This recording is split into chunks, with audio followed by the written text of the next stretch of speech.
आज की बात। स्वागत। आइए आज की बात को शुरू करते हैं पंजाब प्रांत से। अभी तो देखिए कि पंजाब के विभाजन के साथ दो प्रांत उसमें बन गए हैं, एक हरियाणा, दूसरा पंजाब। लेकिन हम अगर देखें कि पंजाब का पूरा प्रांत जो है, पूरा प्रदेश जो है, वो बौद्ध संस्कृति की विरासत से पूरा का पूरा समृद्ध प्रांत लगता है।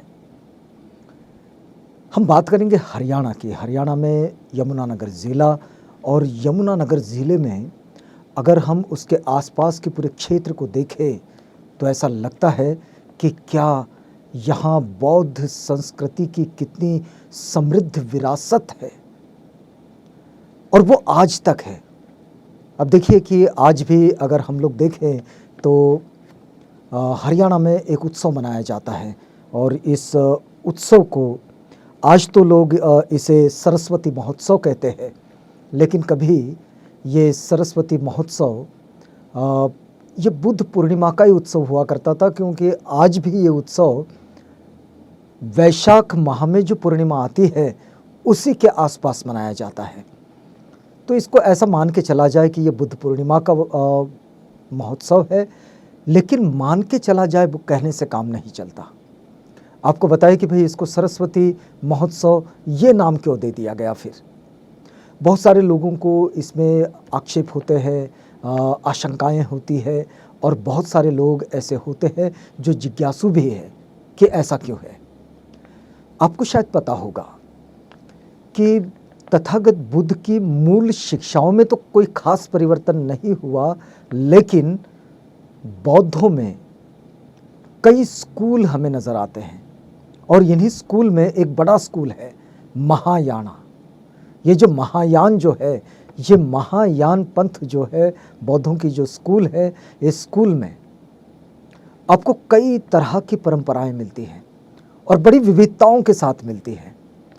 तो आप देखें कि हरियाणा में ये जो सरस्वती महोत्सव मनाया जाता है, ये सरस्वती महोत्सव वैसे मूल रूप से ये महायानी परंपरा की देवी सरस्वती का उत्सव है, और देवी सरस्वती ये बुद्ध के प्रतीक के ही रूप में रखा जाता है। इस कनेक्शन को अगर हम जोड़ दें और वैशाख पूर्णिमा में होने वाले इस उत्सव को समझने की अगर कोशिश करें तो हमें थोड़ा सा पीछे जाना होता है। जो लोग थोड़ा स्टडी करते हैं, अध्ययन करते हैं, उन लोगों को पता होगा कि सौराष्ट्र के आचार्य है शांतिदेव। ये आचार्य शांतिदेव ने महायान के जो सूत्र है उनके आधार पर एक 27 कारिकाओं को इकट्ठा करके एक शिक्षा समुच्चय नाम से एक बड़ा बेहतर ग्रंथ उन्होंने लिखा है। और ये जो शिक्षा समुच्चय है ये वल्लभी विश्वविद्यालय में बड़ा ही प्रसिद्ध है, इसको पढ़ाया भी जाता है, और यहाँ महायानी सिद्धांतों का वर्णन है। मतलब जो बौद्धों की स्कूल है महायानी स्कूल, इसका वर्णन इसमें मिलता है। तो आप देखिए कि इसमें महायानी स्कूल की जो देवी है सरस्वती, इसकी स्तुति इसमें की गई है इन कारिकाओं में। और यहाँ ये जो शिक्षा समुच्चय है, ये शिक्षा समुच्चय इसमें इस तरह से जाकर जुड़ता है कि ये बौद्धों की संस्कृति का हिस्सा है। ये अध्ययन का विषय है, संशोधन का विषय है। जिन लोगों को आक्षेप हो वे शिक्षा समुच्चय को पढ़ सकते हैं, महायानी बौद्धों की जो परंपरा है उसका अध्ययन कर सकते हैं, और जो लोग बुद्धिज़्म के अन्य स्कूलों का तुलनात्मक स्टडी करते हैं उसके द्वारा भी हम इन चीज़ों को समझ सकते हैं। हम आपको बताना चाह रहे थे कि हरियाणा में जो बौद्ध विरासत है, आप आदि बद्री में देखें तो आदि बद्री में एक मेला लगता है, आदि बद्री आखा तीज मेला, और ये मेला भी लगभग 5 दिन का मेला है। ये सरस्वती और सोमा नदियों के तट पर लगता है, ये भी वैशाख में लगता है। और यहाँ इसकी तलहटी में ये जो गांव है हरियाणा में शिवालिक, इसके जो वन हैं, इन वनों में बौद्ध संस्कृति के कई अवशेष ऐसे बिखरे पड़े मिलते हैं। एक दूसरा और एक जगह है सुंघा, इसे लोग सुंघ ने इस नाम से भी पहचानते हैं। ये हरियाणा का गांव, यमुनानगर ज़िले का। लेकिन इस गांव की बड़ी विशेषता है। इस गांव में संकिसा से तथागत बुद्ध पैदल चले आए थे भिक्षु संघ के साथ, और यहाँ आकर उन्होंने प्रवचन दिए थे। ये जगह बड़ी विशिष्ट हो गई है क्योंकि तथागत बुद्ध यहाँ तक पहुँचे, सुंघने तक। ये यमुनानगर में, हरियाणा में।